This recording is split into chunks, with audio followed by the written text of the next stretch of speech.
font to use and what colour, because it just doesn't show. But it makes a change.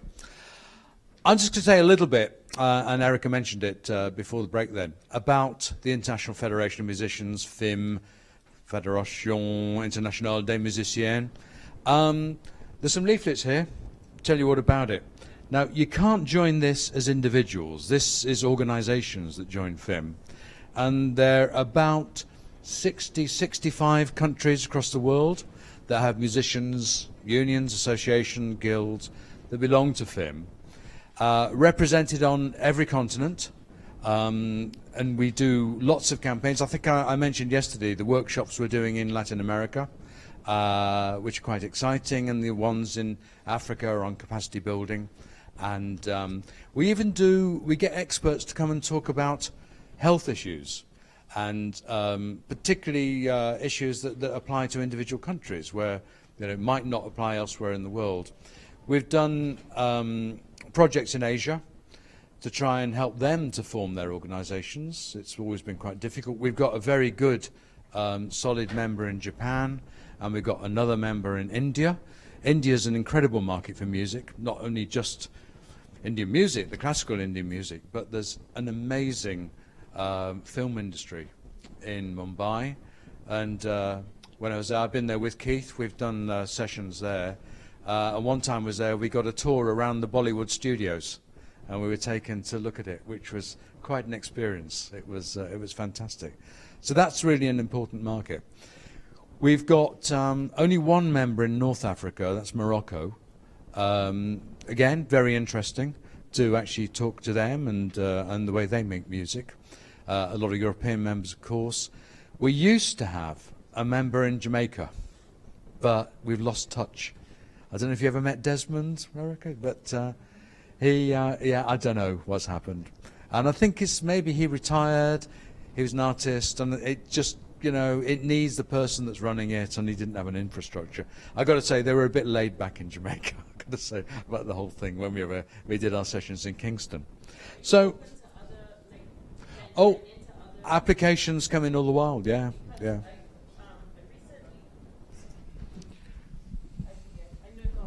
But I know you're streaming live, so. Yeah.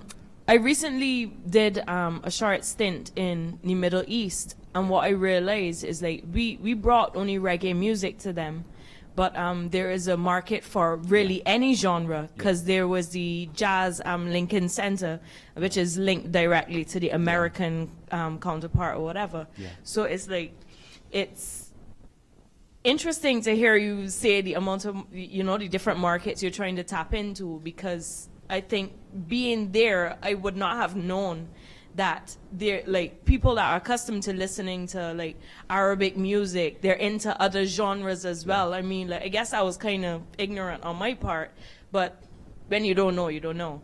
But I was there and I saw it, so I was just trying to figure out if that may be a market that you would be entering into as well. It is, and but it's very difficult. It's a difficult part of the world to get into, and there is a musicians' union, quite well-established one in Egypt, and they won't join the federation because we've got a member from Israel. So and you get involved in mega politics with this, and when I talk to them and I say, look, they're all musicians. And you talk to one of those musicians, their problem's the same as you, and like I said before, and the only way we get forward is get together and share experiences. But it's we keep trying. We've this contact we've got in Morocco is quite helpful. He's a bit larger than life. He's very good. It's the only one meeting I've ever been to where they had simultaneous translation into Arabic, and it seemed like they were arguing with each other all the while, shouting at each other. But it was a great experience. So we just had the World Congress. The World Congress happens every 4 years with the Federation, and that was in Reykjavik in Iceland just recently in June. It was great, and people can share experiences, talk about the policy, talk about where we should go. There was a lot of discussion about streaming and that issue. There was a whole session on gender in music. And we managed to get people from around the world.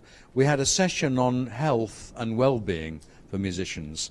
And we had an incredible local expert from Iceland who's a young doctor who's done a postgraduate degree in performing arts medicine, which is a real rarity. And it's great because they talk about stresses to the back, they talk about mental health, they talk about problems, substance abuse, you know, all the things that we know goes on in the music profession. It's great to know there are experts that are dealing with this. So through the Federation, we can deal with that.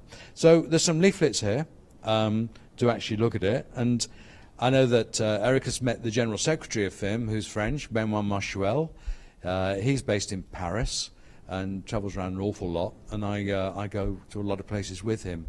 The next place we go to is Sao Paulo in Brazil. We're guests of the International Federation of Actors. So we're going to kind of bring the fraternal greetings from the musicians to the actors. And again, when we come to intellectual property, a lot of problems are the same. So we need to sort of talk to the performers like that. Status of the artist, that project is very much for actors as well.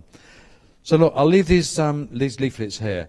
But when you get to the stage where you think you might be able to form an organisation, that's the go-to organisation to go to talk about your own body, because they're used to forming unions around the world.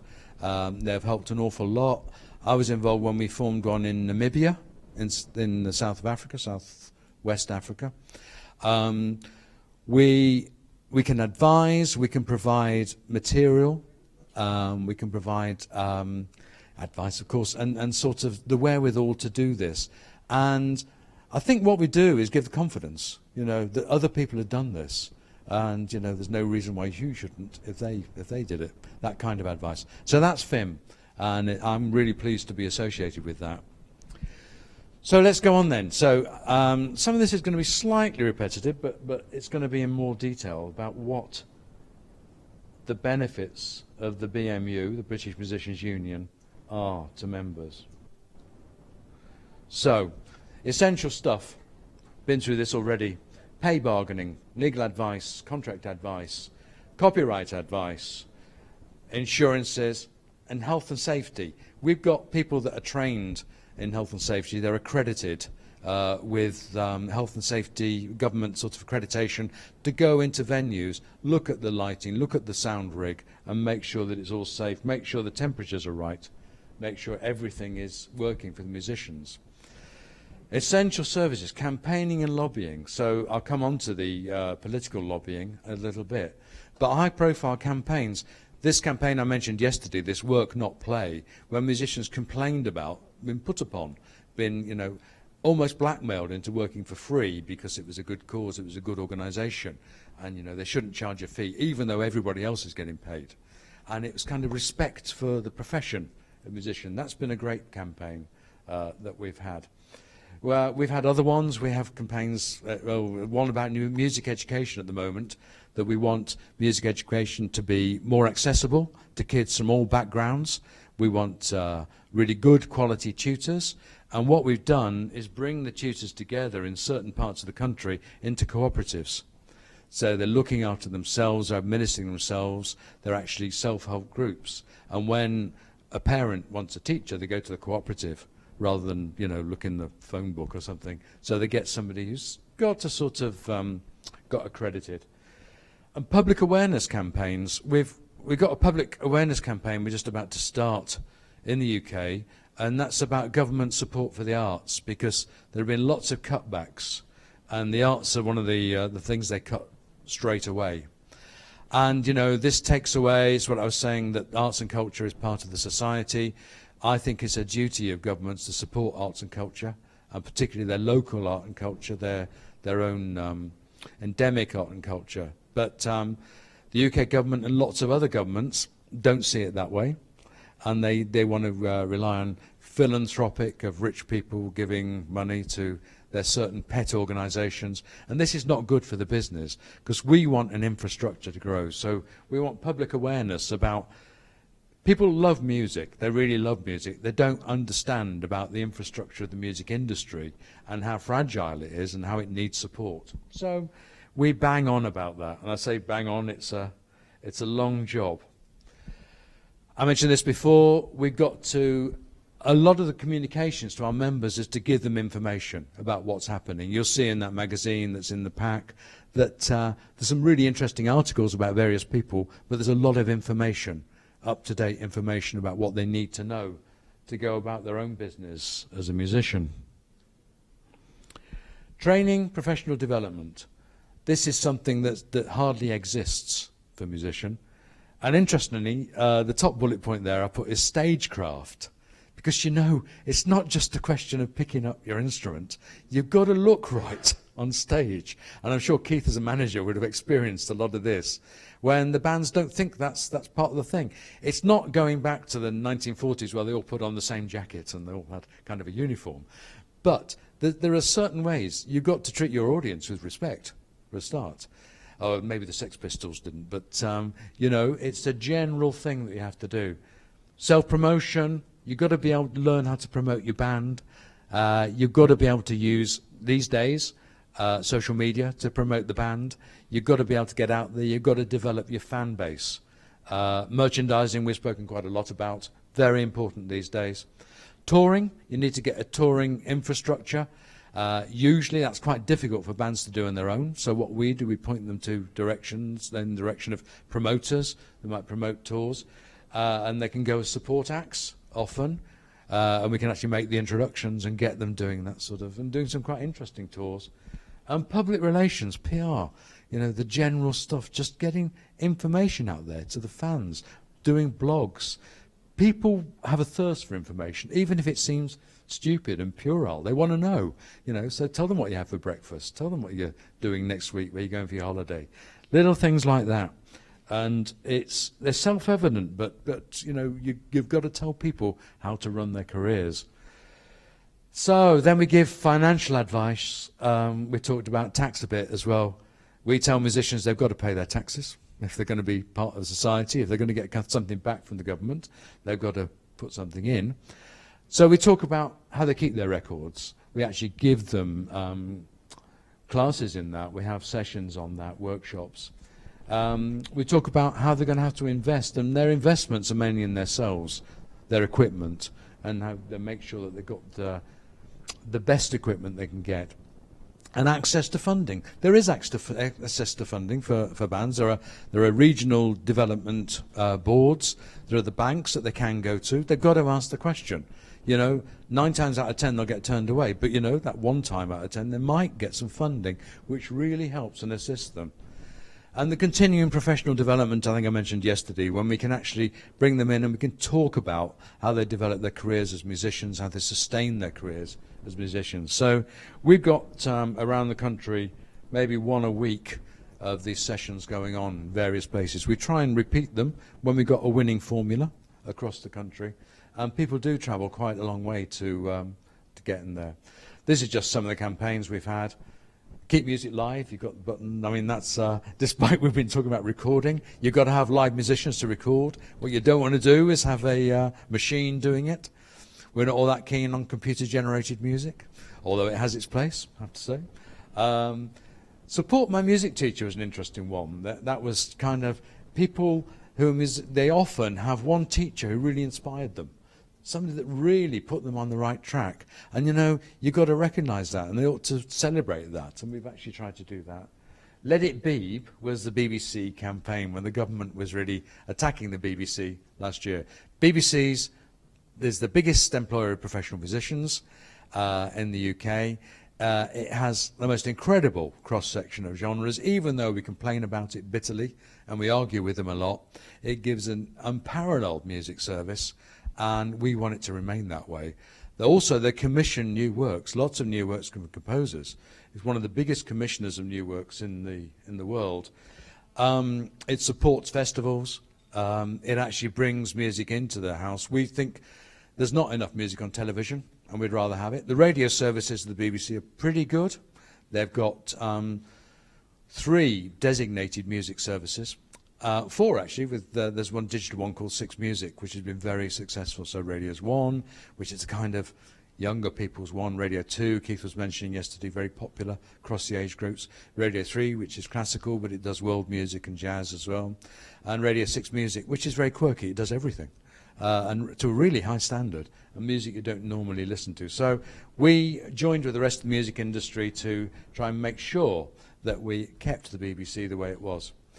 Creating without conflict is an interesting one, because this was to do with not some, we joined with the other unions on this one, and there's a lot of pressure on artists when they're performing, and it can come from directors in classical music, it can come from conductors, actors get put under a lot of pressure to do things. There's bullying that goes on within the arts, and this is sort of raising awareness of it. In fact, even we do a lot of work with the journalists union, and they were saying how they get pressure at work to deliver for certain deadlines by their editors. And, you know, this is not pleasant. This is not pleasantly saying deliver it by tomorrow morning. These are threats. So we've raised the profile of that. So there are all sorts of areas that the unions can get involved in. And we do it with colleagues as well. So the legal assistance, the legal advice, most of the stuff we do is breaches of contract. I've already said it's when they don't get paid. That's the simple breach of contract. Copyright infringement, we follow that up, and we actually do have a good success rate on that. And defamation, we've actually done quite a few defamation cases when somebody says, oh, that band's rubbish, you know, which they're entitled to say, but when they say it publicly on a website or something, there are various things, degrees of how people treat each other. We've got to be very careful when it's one lot of members defaming or breaching the contract of another lot of members. We try and do this without going to the court, because the worst thing you can do is get before a judge and say, well, you're all members of the Musicians' Union, can't you sort this out? And then there's somebody like me saying, well, they're not reasonable, you know, they won't agree. So we've got people that are trained in mediation and dispute resolution, banging heads together, you know, it really is telling them to grow up sometimes and to get on with it, because the worst thing for them to do is to get before the courts, and everybody loses, except the lawyers, of course. You've heard about this. This is the stuff that we advise on. We actually talk them about how to find work, how to make themselves available, session work, and then the final bullet point is the equitable remuneration, which is a very good source of income. We make sure that they register with PPL to get that money. They've got to actually mandate PPL before they can actually acquire it. So we give them advice on using new technologies, not new anymore, as I said, streaming downloads, YouTube, Spotify, Deezer, Pandora in the States, and the question marks mean what's next? We don't know. But we have to be prepared, and we try and be fleet of foot and to anticipate what the members are going to have to deal with next. It's difficult. We do end up a bit like those guys in the 1920s when they dealt with talking pictures and they tried to stop them. You're not going to do that anymore. That's not the way it's going to happen. The insurances I touched on before, I'll go into more detail now. Public liability is insisted on by lots of venues in the UK. Now, when a band goes to work in say, a hotel, so it's doing a gig, it's doing a wedding, the band has to provide its own public liability insurance. And this is really quite serious, because we've had incidents when this insurance has been used where an amplifier stack fell off the stage, hit a member of the public, the band's liable.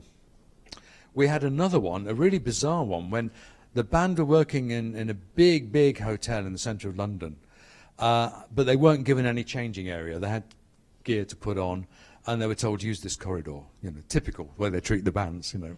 So they were used to it. They got their instrument cases. They kind of put their band shirts on, whatever it was. But they needed a bit of extra space. And there was one of these big trolleys where they stack the dirty plates and all the rest of it on. And they had wheels with brakes. So one of the musicians kicked the brakes off, moved this trolley away so he could get his guitar case down there, didn't put the brakes back on. So later in the evening, the band were performing, everything was happening at this dinner dance, everyone was having a good time. And this woman, who'd had a little bit too many glasses of wine or champagne, was looking for the ladies' restroom. And she mistook the door and she went out of the door towards the kitchens. She dislodged this trolley, it banged into her and broke a rib. The band was liable, you know, but they were covered by this insurance. Just another story about that. We had a big country house in the English countryside. We're having this very sort of nice event. I think it was an art gallery, and they were selling pictures to rich clients. And they employed a harpist, and she was there, very elegant, playing the harp to all the people milling around on this sunny afternoon. She took a break and she went for a walk around the grounds. Now, people can't resist plucking the strings of a harp when it's sitting there by itself. They go up and mess with it. So this member of the public went up and started to sort of tinkle away on the strings. I don't know if you know about harps, but they overbalance very easily. The centre of gravity is very difficult on the harp. It fell over and it hit a painting, which had a glass front to it, and it completely ripped the painting. Now, this painting was an 18th century sort of valuable work of art. The insurance covered her, so she was done. So all of this is provided as part of their membership fee, and the limit on it is £5 million. It's the kind of thing you hope nobody's going to use, but when you hear these stories, it could happen to anybody. These things just happen. So it's a pretty good benefit. And I think for a band to get that insurance individually, they'd be paying about £500 per gig almost for the band members. The only stipulation we say is they're only covered if all of the band belong to the Musicians' Union. That's right, you have to cover it. So what you actually obtain the insurance for your members? Okay. Yeah, we do a deal with one of the big insurance companies through a brokers we've got. And it's quite an outlay that we have to spend for the policy every year. But it's proved it's worth every penny as far as we're concerned. And it gives them something tangible back. They're not all going to use the legal services because, most people work for legitimate engagers. But they all could potentially need this. This is covered in the £200 a year? Yeah. It's all covered in that. So it's a pretty good benefit of belonging to the union. The equipment insurance is something we developed. So what we give them is if they're a member, they get up to £2,000 insurance free as part of the membership. They can go to the people that we use for the insurances and top that up if they've got really valuable equipment. And this is great. This is used quite a lot. It's used for repairs because when things get... we had a trumpet player got his instrument knocked over and badly dented and all the rest of it. It wasn't expensive. It was a couple of £100 to repair, not into thousands. But that was covered. He was covered. So, yeah, it's a valuable... equipment insurance is a valuable sort of benefit. Personal accident, we've had a number of these. Musicians work weird hours. We've had a couple of people involved in car accidents late at night, whether they're falling asleep or whatever at the wheel, or with other members of the public. So we've got some lawyers on retainer who'll do those cases for them. And we've had quite a lot, surprising amount of cases. And then we provide cut price travel insurance. Obviously, it's travel insurance tailored to people working in music. Because you go to a high street shop, you go to somebody, you get out the phone book, and they don't really realise what you're doing and the kind of work you're doing. These are specialists. And medical insurance when they're working in other territories as well. So it's a pretty comprehensive package. So yeah, we mentioned most of this for live performances already. Let's go on to the lobbying now. We've got a parliamentary group that we administer jointly with those other unions I mentioned before, Equity and the Writers Guild. So we call ourselves the Performers Alliance, and we have a parliamentary group, and we've got about 80 MPs and about 25, 30 members of the House of Lords. So over 100 parliamentarians who belong to the group. Now we hold meetings of the group. We provide speakers for them. We did a whole session on streaming. We got the guys from Spotify to come along, talk to the MPs. We got guys from arts funding organisations to come along to talk to them. We're going to have a session soon, and I'm going to be doing a lot of this, about royalties, because they don't understand. We talked a lot the last 2 days, different strands of royalties. A royalty is not a simple thing. It can come from all sorts of different sources. Now, MPs don't know about that, They need to understand the industry a lot more. So we've got this group of MPs who are friends, and we can call on, and we sort of, we give them a party every Christmas. They're like that. And we make sure that we've got this turnover of people that understand the industry issues and will work for us. And I think That's got to be done. This doesn't happen overnight, but if you can get one friendly MP, one friendly politician, it'll grow after that. And you need them. We all need them. Trade Union Network, I mentioned the TUC in the UK, it's the Trade Union Congress, it's all of the unions. So through them, we belong to them, and through them we can lobby on general issues like pension issues, like sort of looking at public services, health services, education, across the board, not specifically to do with music, but general stuff that helps all working people. So we get involved with that. And I'm on the executive committee of the TUC, which is about 20 general secretaries like me. We make sure we have regular one-to-one meetings with politicians as well as the group. So we'll arrange to meet politicians that are willing to talk to us. There's a new Minister of Culture in the UK, just been appointed since Theresa May took over in the debacle after Brexit. We'll see if she'll talk to us. Often the Conservative politicians don't want to talk to the unions. They try and stay away. But we'll talk to if the Labour Party in the UK get its act together, we'll talk to somebody there. But at the moment, you don't know who to talk to. And we are continually issuing press releases and media releases about whatever issue we're dealing with at the moment. So we kind of have a department, small department, 3 people, who have contact with specialist music journalists, but with ordinary, I say ordinary journalists, but more political journalists who actually put things out when we talk about the state of the arts and the state of our members and what we're looking for. So that was a kind of whistle-stop tour about what services we can offer. And, you know, I just got to emphasize again what I said before. This is sophisticated. This didn't happen overnight. I've been in charge for 15 years. We've developed things like the public liability and the equipment insurance since then. But the other things, you know, we've been doing for years and years and years. This is kind of organic. It grows. Every now and again, you can add to it. You do it at no cost if you can. So you're not putting the money up for the members. You know, there's a ceiling of how much you can actually charge them. And it's continually looking to be inventive and to reinvent yourself, really. And what you've got to be is relevant to the members. You've got to be relevant to the musicians. And I think that's... so you've got to know what's going on in the music business. You've got to know how musicians earn their money. And you can't be complacent about this because it changes. And it's changed throughout the 15 years I've been doing it. It's changed immensely. You know, and it will change for the next person who does it after me. And I think you've got to be relevant. You've got to be able to speak the language of the contemporary musician just as much as the sort of 70-year-old jazz player who doesn't like rock and pop very much and thinks that we waste our time on them. So it's an operation that's good. It's an operation that's sort of successful. It's kind of tenuous. What we've tried to do is keep our independence as a musicians' union. Lots of other unions have gone into bigger ones. They've amalgamated to bigger groups, you know. So there's a little department of some big union that actually deals with performers. We don't want that.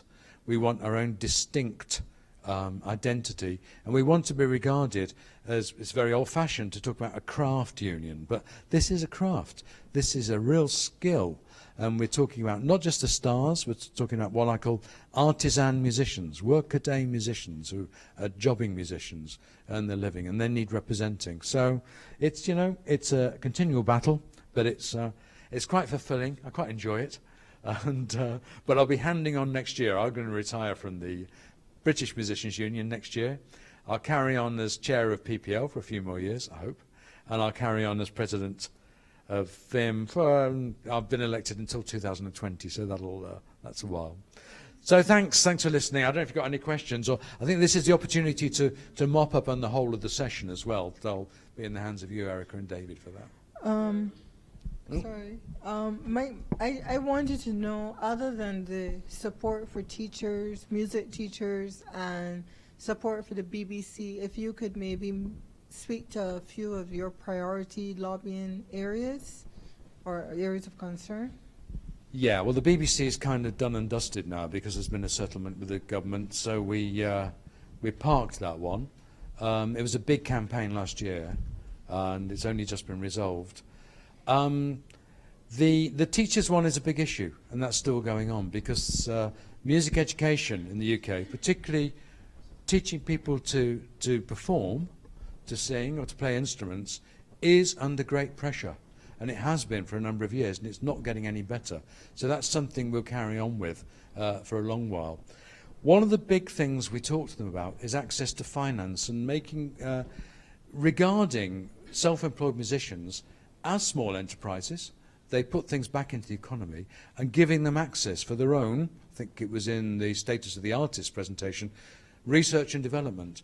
Governments are very keen on that, but somehow they don't regard it as a proper profession yet. And we're trying to really push this, that this is, the creative industries are massively important. You take the UK, music industry is incredibly important. It's not just about the money that comes through the economy, it's the reputation of the artists, it's the kudos, it feeds the tourist industry. People go to Liverpool to look at venues there, you know, they go around country to festivals. So we're continually pushing issues like that. But I think what the main issue is recognition of the importance of arts and culture. And I think we'll carry on doing that. It's not something that's immediately on a politician's agenda. It doesn't win a lot of votes, I don't think, you know. I just noticed in your statement to members of 2015 that there's money allocated for a pension fund. Is that a pension fund for the members?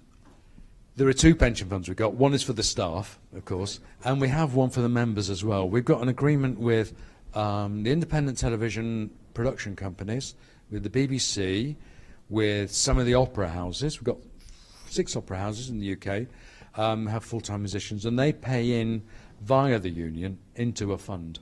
So again, we act as this kind of clearinghouse. So yeah, so it's kind of small beer. It's not a really big fund, but potentially it's something that should grow.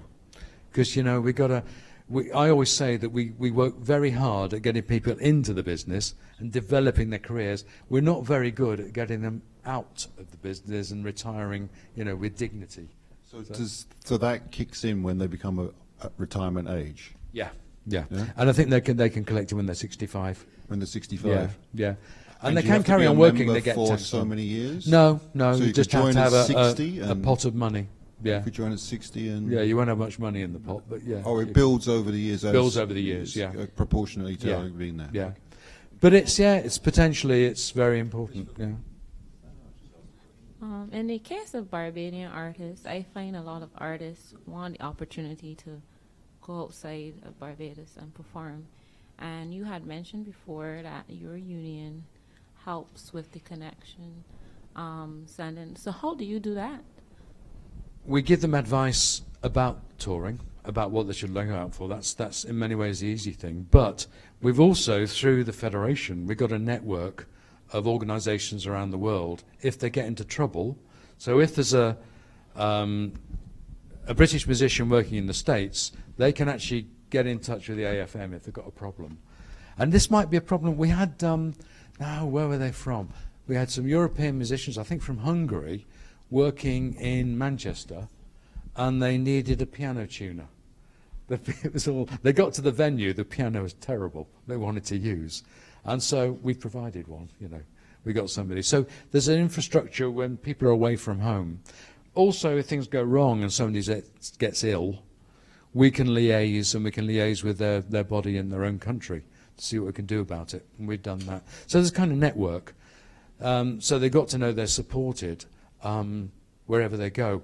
I've got to say, the touring circuit for musicians is pretty good around the world. I was involved in some similar sessions as these in the Philippines a number of years ago. And we had actors and dancers and singers and instrumentalists there. So we're doing all performers. And there's some really ridiculous, for dancers it's really terrible. It's when they get on a cruise liner and these, I can't remember which country, I think Japan, and they take the passports off them, is the first thing they do. So you're trapped. And they, you know, it's almost, I mean, it's appalling. And these are young people who are very vulnerable. So we kind of have a network of people watching out for them at ports and all the rest of it. So I keep saying that the entertainment business is a risky business, and there's all sorts of risks. But And all you can do is just tell people about best practice, what to watch out for. But yeah, there's a support mechanism. Yes, I wanted to speak to the lobbying, and I noticed you had the two sections there of lobbying with the government, and I'm thinking to myself, well, how are you getting that first section of the group that you, so to speak, are vetting? Are you doing a general sort of information like, okay, we want to see what parliamentarians are interested in culture, you see who comes to them, and then are they your foot soldiers? Are you getting them one by one? Are you relying on your partners? How are you going about creating the lobbyers? It was a bit of it. Forming the group was a bit of each. We started by announcing it, and we had a session. We got some artists, we got some actors actually to come along and talk to them. Musicians don't like making speeches, and actors do, so we relied on them. And you know, we got about 6 or 7 to that first meeting. They all joined up. Word spread. We do mail shots out to them. We put on events. We had a particular event where we had, in association with PPL, we did some jazz sessions and the jazz awards that we had there. So, and you get the politicians interested, and maintaining the interest is difficult. You've got to keep going on about it. But yeah, and then we get our own friends. We get relationships with politicians, and our members know them. And they say, you ought to phone so-and-so, and we do. Yes. Can I just add that I think one thing which is international is that politicians enjoy being associated with famous people. So when you're in music, when you're in acting, you tell politicians they're going to be famous people present at an event, they will turn up. Politicians are very, very good at seeking publicity vicariously. So, if you have committed musicians, committed actors, they will get politicians along to events, and that's when you start to befriend them. Yes, when you tell the politicians, make sure you bring your camera. There's going to be a camera opportunity. And they love having their pictures taken with some actress they're seen on the television. They're all smiles. And then you collar them, and you talk about the issue that you want. But yeah, it develops. I mean, it started off with about half a dozen, as I say. Now it's about 100 we got involved, and that's still a minority. And they don't turn up to every meeting. There's a core that turn up, but yeah, they're good friends, and I think you need those good friends in all parliaments. They're the ones who are going to help us. Okay. So, Erica and David, I don't know if you had to do a kind of summing up. We're coming into the final stretch.